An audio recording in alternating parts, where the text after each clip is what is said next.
Here's what we can tell you right now. It happened in the Squirrel Hill neighborhood. That is a largely Jewish community, and it happened at the Tree of Life Synagogue. It is the largest conservative congregation in that area. It was actually formed more than 150 years ago, and in 2010, two Pittsburgh congregations merged to form the Tree of Life congregation. So this is a huge congregation.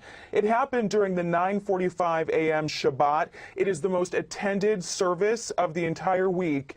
We also know that from local media reports, up to 12 people were shot.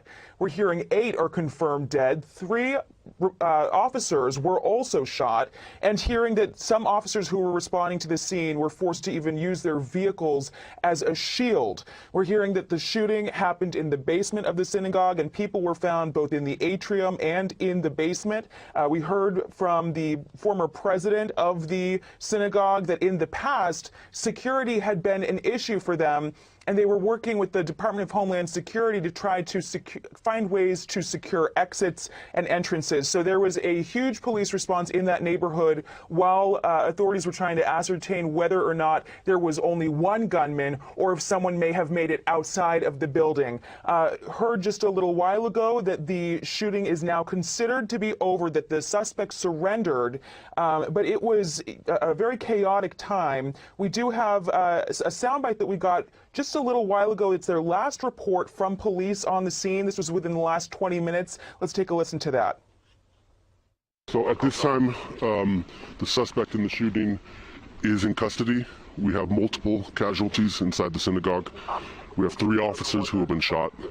And at this time, we have no more information because we are still clearing the building and trying to figure out if the situation is safe, if there are any more threats inside the building. So that's all we have at this point, but the shooter is in custody. We have multiple casualties and 3 officers shot. Thank you. Can you take a step-by-step? No, I can't take you anything right now. I can't. So we know that the governor and Senator Bob Casey are heading to the scene right now. They were rushing to that area. We also heard from the president a little while ago. There's a tweet from him. It says, quote, "Watching the events unfolding in Pittsburgh, Pennsylvania, law enforcement on the scene. People in Squirrel Hill should remain sheltered. Looks like multiple fatalities. Be aware of active shooter. God bless all." We know that since the president tweeted that the active shooter was taken into custody. So we're still waiting to learn more about the motive behind this. Of course, no identity has been reported yet for that shooter, no motive, but we do know that it is the largest conservative majority synagogue in the Squirrel Hill neighborhood and has hundreds of members. So we'll be waiting on additional updates from police on the scene there.